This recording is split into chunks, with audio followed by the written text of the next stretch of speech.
Within the opulent corridors of Rosenhelm, where sparkling chandeliers hang above the muted murmurs of courtly schemes, a faithful German shepherd perceives peril concealed behind each ornate arch.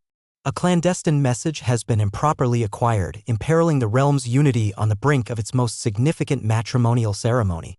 When the queen's majestic guard dog obstructs the bride's passage at the altar, a wave of astonishment sweeps through the attendees. Is this an act of insurrection, betrayal, or a far more shadowy menace? One fact is undeniable: the reality contained in that letter possesses the power to dethrone a monarch, and only this committed canine serves as a bulwark between the monarchy and catastrophe. The Rosenhelm Palace loomed impressively against the tempestuous heavens, its gilded spires piercing the fog as if they were sharp edges. Within, the bustle of arrangements for the royal nuptials throbbed with a life of its own. Floral designers hurried from room to room, instrumentalists practiced quietly, and hushed voices reverberated down hallways adorned with velvet. However, under the radiant veneer of festivity, an unsettling presence was active in the darkness. Invisible, unvoiced, yet distinctly real. Artemis, the queen's own guard dog, traversed the passages with a serene sense of command. Her gaze, as keen as crystal, surveyed every nook. Her ears pricked at noises imperceptible to others. She was more than a guardian, she was a watchman. And a shift had occurred.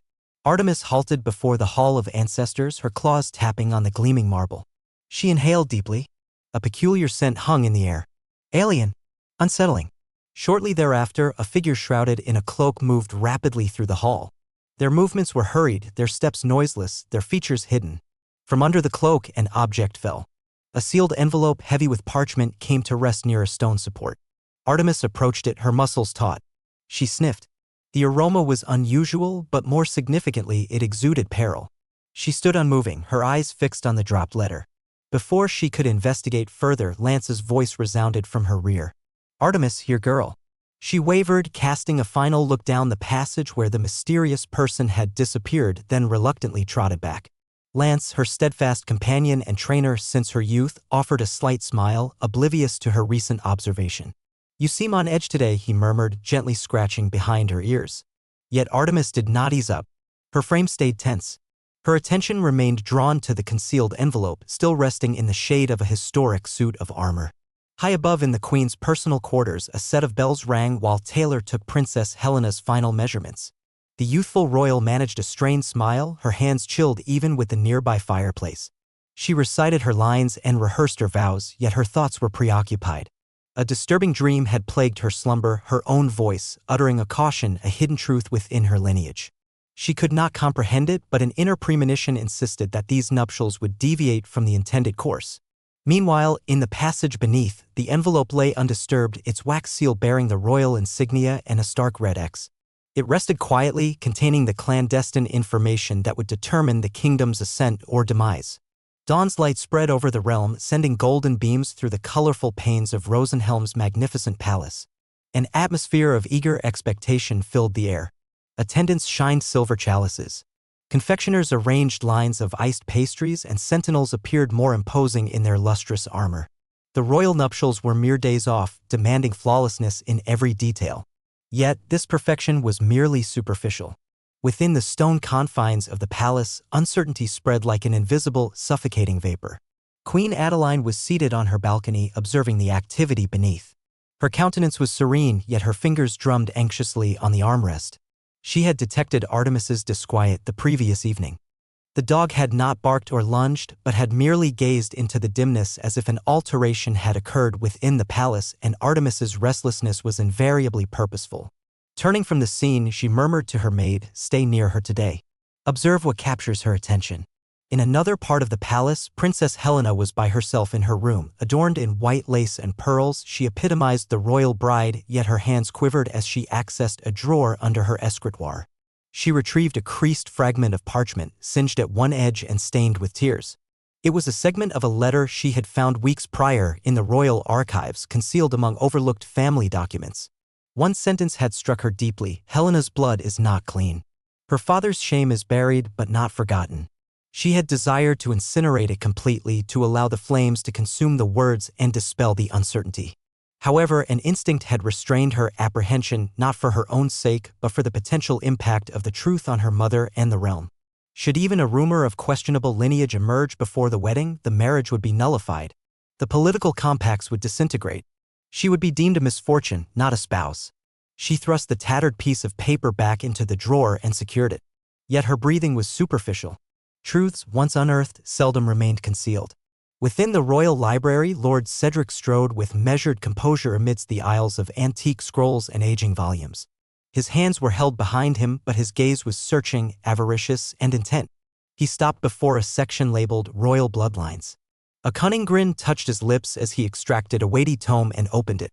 There, in faded script, he located the information he sought, a connection in Helena's ancestry to an individual whose name had been expunged from public memory long ago, a man condemned as a traitor in the initial period of Adeline's rule. "Excellent," Cedric murmured. "We shall observe her composure as she proceeds to the altar with this burden." As he returned the book to its place, Artemis materialized noiselessly at the corridor's end. Her ears were erect, her eyes riveted on him.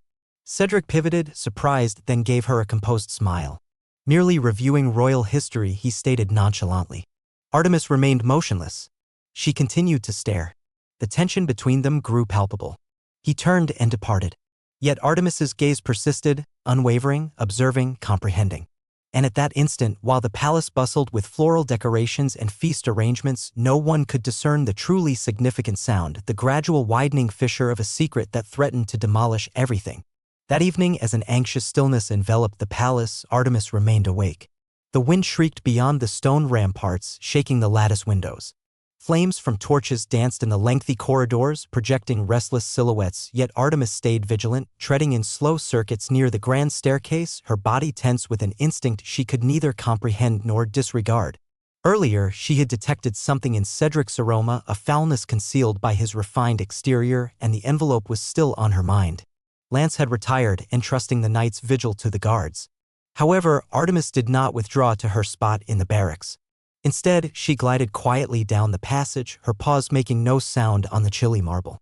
Incrementally, she went back to the corridor close to the Hall of Ancestors where the events had commenced. The envelope had vanished. Yet Artemis did not become agitated. She sniffed the ground, discerning the most delicate trace, a mere hint of the scent she had committed to memory previously. Her ears twitched. The scent trail was faint but discernible, guiding her toward the queen's antechamber. She proceeded without challenge, her familiar presence raising no suspicion among the guards. The door to the queen's chamber was slightly open, the fire within casting a warm, golden light upon the stone. Artemis crept nearer and gently pushed it open with her snout. Inside, everything was quiet, save for a desk illuminated by candlelight. Upon it, amidst inkwells and partially sealed scrolls, rested the letter, the same seal, the identical scent. Opened. Perused. Artemis drew near cautiously, her nose close to the parchment. The words, though incomprehensible to her, emanated peril. A particular phrase was repeated, "Helena's blood threatens the crown." Another was underscored with frantic marks, "The wedding must not proceed." And next to the letter, a second, shorter message, hurriedly penned, "Stop her. Do not trust the queen. Even she may not know the truth." A deep rumble formed in Artemis's throat. Her instincts were clamoring. This was not mere politics, this was treachery. Abruptly, from behind, came the sound of footsteps. Lance materialized in the doorway, his features etched with worry. "What is it, girl?" he whispered, his gaze following hers to the desk. He neared slowly, perusing the documents, his mouth gradually falling agape in astonishment, the color deserting his face. "She's not safe," he mumbled. "If this is factual, if someone intends to halt the wedding with falsehoods," he paused, his voice breaking. "We must convey this to the queen immediately." Yet Artemis remained stationary. She stood gazing into the blackness past the balcony, observing, anticipating, because another presence was out there. Observing in return. Lance acted without delay. He gathered the letter with quivering hands, rolled it firmly, and concealed it within his cloak. Artemis stayed at his side, her body as rigid as stone, her gaze fixed upon the open balcony. For an instant, both remained motionless. Somewhere beyond, behind the veil of shadows and foliage, a subtle change had occurred. But there was no opportunity for investigation. The queen needed to be informed. When they arrived at Queen Adeline's private throne room, daylight was just starting to emerge on the horizon. The golden illumination did little to alleviate the concern etching lines on the queen's forehead. She sat by herself in her chamber, her robe still around her shoulders from the unquiet night, her crown placed beside her untouched tea. She glanced up as they came in, her eyes narrowing at the urgency in Lance's expression and the tension in Artemis. "What is this?" she inquired, her voice soft yet resolute. Lance bowed, then moved forward and placed the letter on the velvet-covered table. "Majesty, this was discovered in your chamber, open and unguarded. The seal is yours, but the contents—" He paused, seeking the appropriate words. "They have the potential to ruin everything." Adeline unfolded the parchment deliberately, her breath catching as she scanned the irregular script. She read it through twice before she spoke. "This cannot be factual. Helena's lineage treasonous? Her father—" Her voice quivered, not with apprehension but with incredulity. "No, I would have been aware." Artemis emitted a low growl, the type she used solely for imminent danger, never for uncertainty. Lance drew nearer. The timing, the clandestine nature, the planted message cautioning that even you might be unaware. "It seems contrived, as if someone desires this to be revealed precisely when it can tear the kingdom asunder." Adeline's hands tightened on the parchment. "If this becomes public, there will be no wedding, no alliance. The nobles will demand Helena's removal, and if they suspect I was aware and concealed it—" She did not complete the sentence. Her face, previously composed, now appeared pallid. "We must not behave impulsively. Not until we ascertain the truth." Then, behind them, the door creaked ajar. Helena stood there silently, her gown creased, her face pale. "I am aware of the letter's contents," she whispered. "I have seen portions of it previously." The room became still, tears welled in Helena's eyes. "I was not going to reveal anything. I believed it was merely slander, a malicious falsehood hidden in the archives. But then I continued to find fragments, hastily written pages, concealed scrolls, all suggesting that my father, he might not have been the person you described to me." Adeline gazed at her daughter, her heart aching, her mind working furiously. Helena entered slowly, as if apprehensive that the very walls might give way. "I did not wish to destroy everything," Helena said, her voice choked. "I did not wish to destroy you." Artemis moved to her and sat quietly beside her. The dog did not recoil, did not growl, she simply observed. Adeline's voice broke. "We will discover the truth, but you must remain concealed from now until the ceremony. No further public appearances, no additional risks." Helena nodded, drying her tears. Yet the anguish in her eyes persisted. She had always harbored the fear that love would be insufficient to shield her from the burden of a crown. And now it seemed her fears were being realized. And somewhere beyond the throne room's stained glass windows, another figure smirked in the dimness.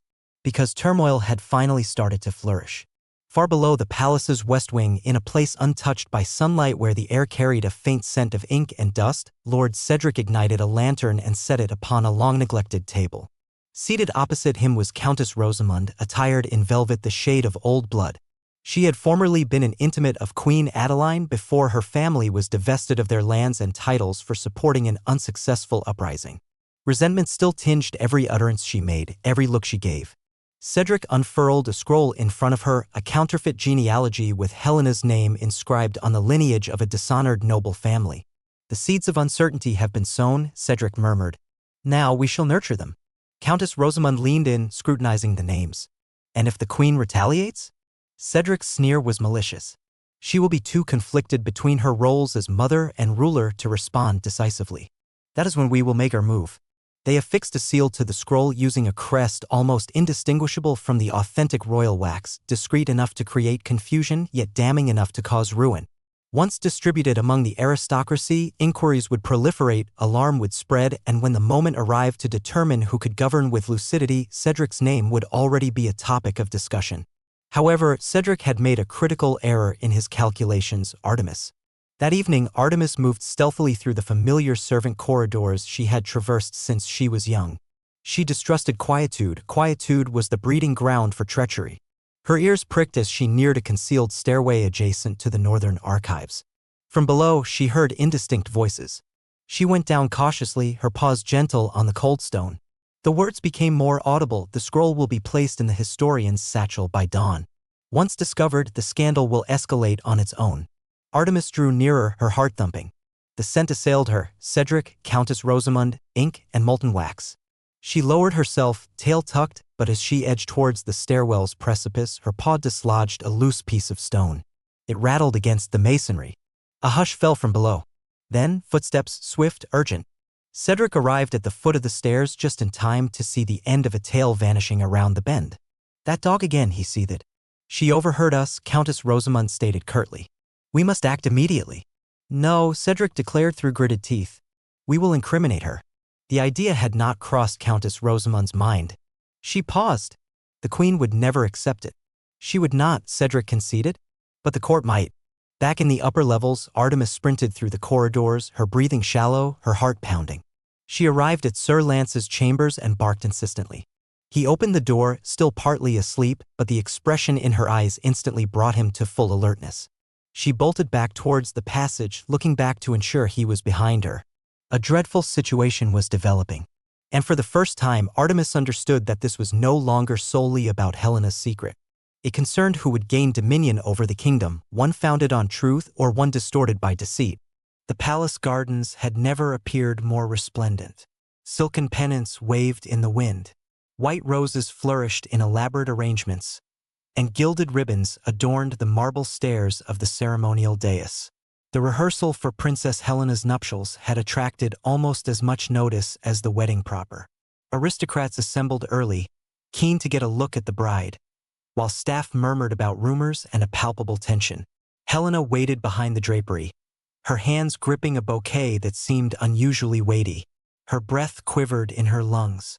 She had passed the entire morning alone in her room, repeatedly replaying her admission to her mother.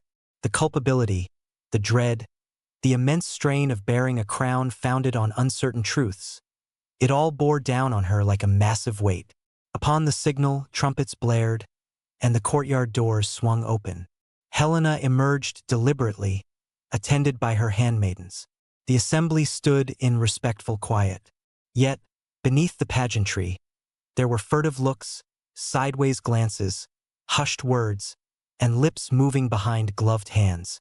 Some were aware of the queen's private meeting. Others conjectured about the princess's disappearance from public view for several days. And in the obscurity, Lord Cedric observed from behind a pillar, his fabricated scroll poised to be found at the historian's feet. At the head of the procession were Queen Adeline and Lance, the queen's smile faint, almost strained.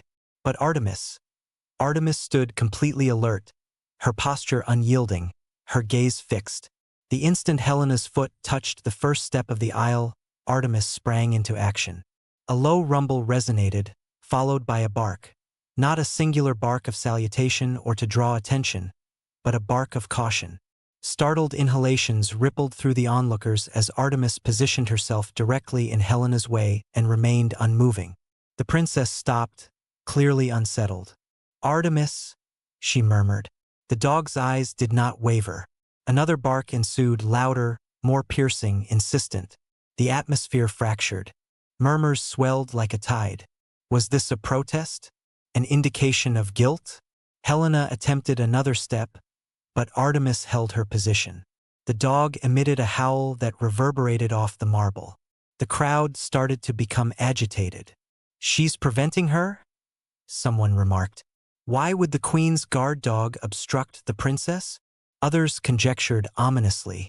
Was it a forewarning, a sign that Artemis detected deceit or peril? Queen Adeline's heart hammered.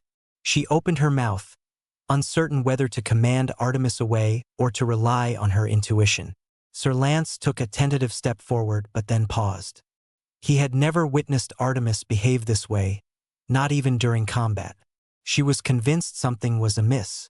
Helena's hands quivered as the bouquet slipped from her grasp. She turned, her eyes filled with tears, and ran from the platform. The nobles broke out in bewildered discussions. Cedric smirked from the shadows. The planted seed was germinating. Adeline called out to her daughter, but her voice was lost in the rising tide of alarm. And in the center of the disrupted procession stood Artemis, motionless and silent, gazing towards the distant end of the garden, observing something unseen by anyone else, something approaching. The sun had long disappeared behind a curtain of dark clouds, enveloping the palace in shades of diminishing gold and ominous gray. Within its ancient confines, a stillness descended like a pall following the disastrous rehearsal. The instrumentalists had ceased their music.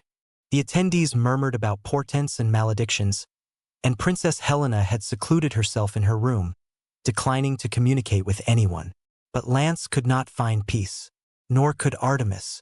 The manner in which she had obstructed Helena's way was not merely instinctual. It had been a deliberate caution. Lance had more faith in her than in any individual at court. And if Artemis sensed that a more dire situation was developing, he was not prepared to remain passive.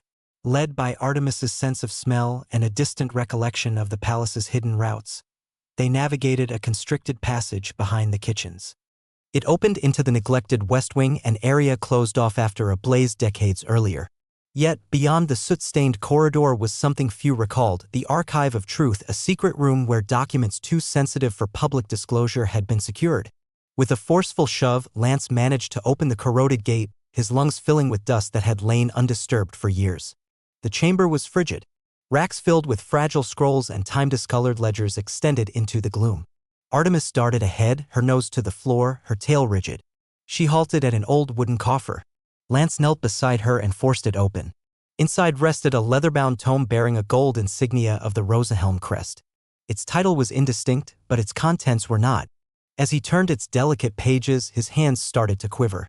Everything was documented. Records of an ancient uprising, names expunged from historical accounts, lineages presumed to have vanished, and, at the center, a name inscribed in bold lettering: Helena's father. Not the wealthy merchant the Queen had described years ago, but a man previously charged with treason who had avoided execution through enigmatic circumstances. And yet, further into the volume, there was an unexpected revelation: a sealed document penned by a royal magistrate affirming that Helena's father had, in fact, rescued Queen Adeline from a lethal conspiracy years prior, prioritizing allegiance over kinship. His supposed betrayal was a concoction devised by adversaries within the court, but the falsehood had been suppressed to maintain tranquility. Sir Lance collapsed to the floor. All this time, she was blameless. Her ancestry is not a menace, it is the very foundation of Rosenhelm's endurance. He looked at Artemis, whose gaze remained fixed on the entrance. If Cedric obtains this, he will obliterate it before it is ever revealed. Lance clutched the book to his chest. They needed to deliver this to the Queen before the actual traitor executed his subsequent plan. But as he pivoted, faint footsteps reverberated in the distance. Artemis's ears pricked up. They were not the only ones in the archives, and whoever had trailed them had no intention of allowing them to depart. Lance tightened his hold on the leather-bound ledger, retreating towards the way out. As the footsteps drew nearer, Artemis's deep growl reverberated through the archives, her posture fixed, her body positioned between Lance and the encroaching darkness. The atmosphere changed. A figure materialized slowly from behind a tall bookshelf, cloaked, silent, and undeniably recognizable: Lord Cedric. His hands were unoccupied, but his eyes were filled with shrewdness. "You have discovered something," Cedric stated placidly, as if remarking on the atmospheric conditions. "You always possessed a talent for uncovering secrets, my old acquaintance. But not all secrets merit exposure." Lance remained silent. Artemis stayed motionless but prepared to attack. Cedric's smile wavered. "You fail to comprehend the potential impact of that book. If Helena's name is vindicated, I forfeit everything. And I have labored for far too long, concealed too many truths, to permit a dog and a knight to dismantle it all now." From the dimness behind him, two guards emerged. These were not members of the Queen's personal guard but private soldiers for hire. Lance's heart pounded. He could not risk a confrontation here, not with the valuable records, not without reinforcements. Artemis initiated the action. She lunged at Cedric's footwear, compelling him to stumble backward as Lance sprinted for the side exit. The guards pursued, but Artemis snarled and snapped, impeding them just sufficiently for Lance to escape through a narrow doorway concealed by a decaying tapestry. They raced through forgotten passages, under banquet chambers, and past stone rooms where footsteps had not resounded for many years. Lance's breathing was labored, yet he did not pause. The book felt like a vital support against his chest, and Artemis, loyal, resolute Artemis, never lagged. When they surfaced near the Queen's private chapel, dawn was just beginning to tint the sky a light blue. But the palace above was already stirring. Servants moved with unease, and bells started to chime. Not for festivity, but as a warning. News had circulated. Princess Helena had barricaded herself in her room. The Queen had disappeared from public sight, and a new letter, fabricated by Cedric, had been pushed under the door of the royal historian. This letter proclaimed Helena to be the offspring of a known traitor, born of deceit and raised to infiltrate and corrupt the monarchy. Endorsed with a counterfeit of Adeline's crest, it appeared authentic and perilous. Queen Adeline met Lance in a secluded prayer room, her eyes puffy from sleeplessness. She took the ledger from his grasp. leafing through the royal judge's testimony. Upon reading the truth that Helena's father had saved her life, her hands trembled. "She is not merely innocent," she whispered. "She is the cause of my survival, the reason this kingdom endures." But before a sense of relief could take hold, a royal courier rushed into the room, out of breath. "Your Majesty," he panted, "Lord Cedric is convening an emergency council. He is insisting Helena be divested of her title and apprehended before the wedding commences." Adeline stood more erect than she had all week. "Then let him assemble his court," she stated icily. "But he shall not make his claims without opposition." Artemis advanced, a crust of blood still visible on her fur. She growled once, a low, menacing sound, because if Cedric desired a conflict within the palace, he was on the verge of experiencing one. The royal courtyard had never seemed more frigid, despite the bright sunshine overhead. Aristocrats, soldiers, and diplomats from faraway realms assembled once more, this time not for celebration, but from a sense of strained duty. Whispers had propagated rapidly about counterfeit scrolls, disputed lineages, and a royal canine that had interrupted a wedding. Yet the queen maintained that the ceremony should continue, not due to an ignorance of the peril, but because she possessed something Cedric lacked: the truth. The procession commenced more slowly than anticipated. Helena came forth from the palace, her head erect, but the tremor in her gait revealed her inner turmoil. The gazes upon her were no longer merely appreciative. They were appraising, assessing. She could perceive every murmur passing through her like a sharp edge. Nevertheless, she continued walking. If her ancestry was to be questioned, she would confront it with composure. Artemis walked at her side, silent and dignified, her head held high. She had remained by Helena's side since the rehearsal. And now, more than ever, her allegiance was not to established procedure, but to the spirit of the young woman whom everyone else appeared ready to forsake. Queen Adeline stood at the summit of the marble stairs next to the royal bishop. Her expression was inscrutable, her grasp on the arm of her throne so tight her knuckles were white. Sir Lance stood behind her, the ancient ledger concealed under his formal cloak. The queen understood it could not be revealed yet, not until Cedric made his maneuver, for only then could she counter with truth and ensure it had impact. And he did. As Helena arrived at the courtyard center, Cedric advanced from the ranks of lords and unfurled a parchment with a theatrical flourish. "Before these nuptials continue," he proclaimed, his voice resonating like a dare, "let it be understood that we, the devoted guardians of the kingdom's lineage, harbor serious reservations concerning the bride's legitimacy." Gasps spread through the assembly. Some nobles retreated. Others leaned in, eager for a scandal. Cedric's eyes shone as he turned towards Adeline. "With your permission, Your Majesty, I offer documented evidence that Princess Helena is the offspring of a known traitor, and that this union would place treason alongside the throne." Adeline did not flinch. "Present it," she stated. Cedric displayed it for everyone to observe. A scroll with a fraudulent royal crest, its ink still damp from the counterfeiter's work. A compilation of names, dates, and occurrences that, if accepted, depicted Helena as a result of deceit and manipulation. The bishop paused. This cannot be disregarded." Helena's lips parted.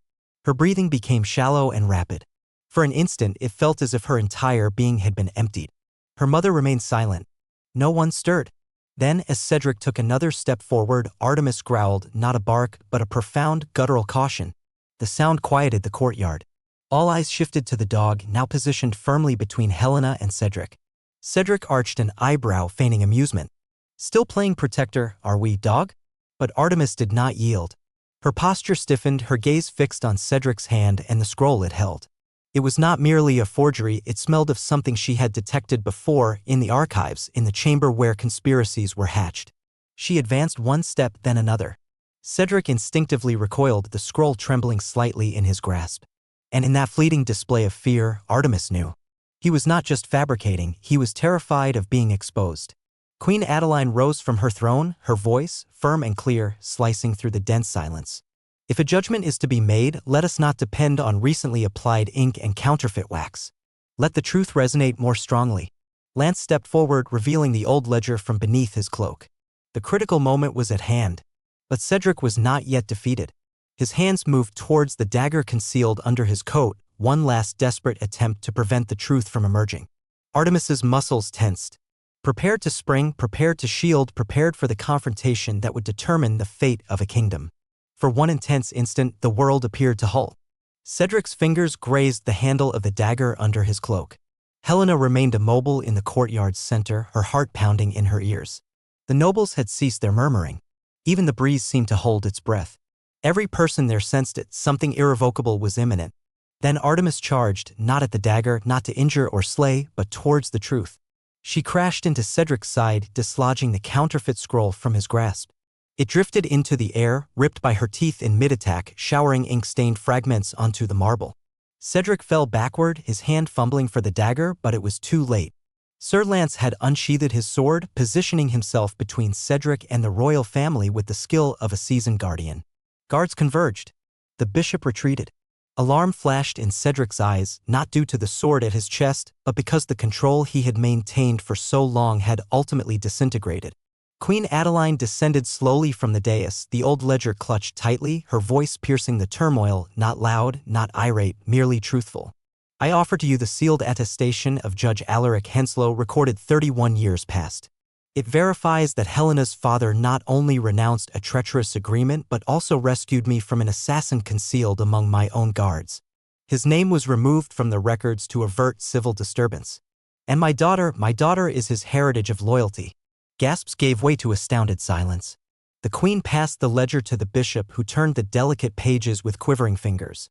As the text was read aloud, gazes shifted to Helena, not with distrust, but with remorse. Nobles who had recoiled from her now averted their eyes. One after another, they comprehended how perilously close they had come to ruining the very heir whose father had saved them before her existence. Cedric's voice broke. She's still perilous. If the populace learns her lineage, Artemis barked once, short and sharp, interrupting him. But it was not mere sound, it was rage, and it was sorrow for the deceptions she had perceived all along, for the menace that had dared to target the young woman she had observed growing up. Her growl intensified, low and unyielding, stemming not just from instinct, but from affection. Queen Adeline remained steadfast. You fabricated documents. You employed fear to manipulate a nation. You will be held accountable for this. Guards apprehended Cedric. He resisted. But his resolve was gone.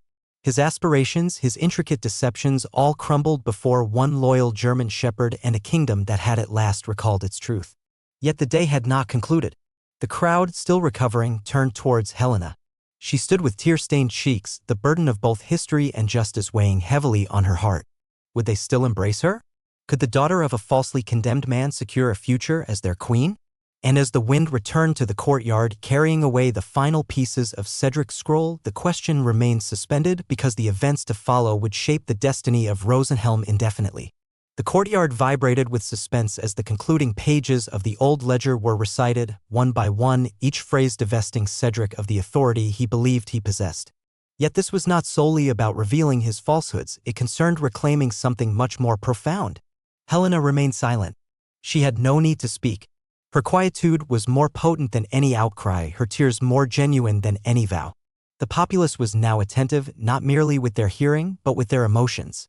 Cedric stood in the middle, immobilized by the stares of the very aristocrats who had previously acclaimed him. He shook his head, a caustic smile forming on his lips. You imbeciles, he mumbled. She is merely a girl. You would entrust the throne to her, a girl brought up on deceptions and fantasies? His voice broke with fury. You believe truth holds significance in a world constructed on manipulation? You imagine loyalty surpasses blood? Then you merit whatever befalls you. In a single, smooth movement, Cedric tore himself away from one of the guards and unsheathed the dagger he had concealed at his waist. Gasps erupted. Helena was petrified. The guards yelled, but Cedric was not targeting the queen or Lance. He lunged directly at Helena, directly at the core of the monarchy. Everything transpired within a fraction of a second. But Artemis reacted more swiftly. She threw herself between them, her teeth exposed, her eyes burning with a rage born of years of allegiance, years of affection. The dagger grazed her shoulder as she impacted Cedric, sending him reeling backward with such power that he struck the stone ground. He exclaimed, not in agony but in astonishment. The guards descended upon him within moments. This time there would be no eluding capture, no further opportunity. Cedric would languish in the dungeons beneath the kingdom he had attempted to usurp, overlooked by the very individuals he once aimed to govern. Yet no one hurried to rejoice. All attention focused on Artemis. She stood quivering, the blade having inflicted a superficial wound above her foreleg, not life-threatening but sufficient to cause bleeding. Helena fell to her knees beside her, tears streaming as she embraced the dog. "You rescued me," she whispered, pressing her forehead against Artemis's. "You have consistently rescued me." The queen approached, her royal composure fractured by intense feeling. She knelt next to them both and stroked Artemis's fur. "She did not merely safeguard you," Adeline said gently. "She safeguarded the heritage of truth. She safeguarded us all." Around them, the assembly was quiet, not from apprehension but from veneration. It was not the scrolls, nor the crown, nor even the queen's pronouncements that had persuaded them. It was the act of sacrifice, the dog who had interposed herself between them and ruin, who had challenged authority with loyalty, who had demonstrated that even in a realm of royal ancestries and fabricated loyalties, the heart of a German shepherd could sustain a kingdom. Sir Lance sheathed his sword and released a breath he had not been aware of holding. The conflict was concluded. Truth had prevailed. But the occasion called for more than mere acclamation, it called for a resolution. And as they carefully lifted Artemis into Helena's embrace and bore her back towards the palace, only one query remained to be addressed. After all that had transpired, would the wedding still take place? The response would not only characterize the day but also the very essence of Rosenhelm. The sun commenced its gradual descent over Rosenhelm, projecting golden illumination through the magnificent stained glass windows of the palace chapel. Several hours had elapsed since Cedric's ultimate effort to throw the kingdom into disarray. His name was now uttered only in subdued voices, his heritage fated to be a dishonorable note in the royal chronicles. The ambience had altered. Where suspicion and turmoil had previously existed, there was now quietness, contemplation, and an emotion no one yet ventured to identify: hope. Within her chamber, Helena stood before the looking-glass in her bridal attire, pristine from earlier that day, though her mirrored image no longer resembled the quivering young woman who had formerly worn it. Her hands still quivered, but not from apprehension, rather from something more profound, from the vastness of all she had endured, the secrets, the treachery, the disgrace that was not hers to bear but had oppressed her for such a prolonged period. A gentle rap sounded. Queen Adeline entered without a word, her countenance weary yet softer than Helena had ever witnessed. In her hands she carried a royal edict, already endorsed and affixed with the authentic crest of the crown. "I have proclaimed your father's honor reinstated," Adeline stated softly. "His name will be restored to our archives. The populace will understand he perished loyal, not dishonored, just as he lived." Her eyes glistened. "You have borne his encumbrance long enough. Now bear his fortitude instead." Helena's lips quivered, but she assented with a nod. The queen advanced and kissed her brow. "Are you still inclined to complete the ceremony?" she inquired. "You are not obligated to. You have already captured the people's affections." Helena gazed down at Artemis, resting peacefully near the hearth, her injured leg now bandaged, her eyes heavy yet still vigilant. The dog had preserved her life, had preserved the truth, and on multiple occasions had shouldered the burden of loyalty where no one else could. Helena reached down and gently stroked behind her ear. "Yes," she murmured. "Not due to obligation, but by my own volition." The chapel was not as crowded as it had been earlier in the day, yet the individuals who stayed were transformed. They were no longer mere observers, they were adherents. Adherents of a young woman who had confronted every falsehood directed at her and nevertheless maintained her composure. Adherents of the queen who had prioritized truth above arrogance. Adherents of the connection between a princess and a dog who challenged monarchs. As Helena proceeded down the aisle once again, Artemis walked alongside her, limping, indeed, but dignified, adorned with a new silver collar crafted just hours before. The royal insignia gleamed at its center, inscribed with the phrase, "Protector of the Realm." Lance stood with the guards, restraining tears as he observed them go by. The bishop recited his vows, but his voice faltered when he came to the section concerning loyalty and sacrifice. Even he could no longer feign that this was merely another ceremony, it was a historical event. And when the concluding words were uttered, when Helena accepted the vows and the acclamation surged like a beacon of light, Queen Adeline stepped forward and proclaimed, "Let it be known from this day onward that our kingdom is founded not on falsehoods or titles, but on bravery, on truth, on loyalty." She turned to Artemis, inclined her head, and continued, "And no being in this realm has demonstrated greater loyalty than you." The assembly rose. Thunderous applause resounded, and Artemis, as majestic as any sovereign, raised her head and emitted a single, serene bark, neither rebellious nor insistent. It was an acknowledgement of the past, of the suffering, of the triumph. Outside, bells chimed, not as a caution, but in festivity. And at that instant, Rosenhelm was not merely governed, it was restored.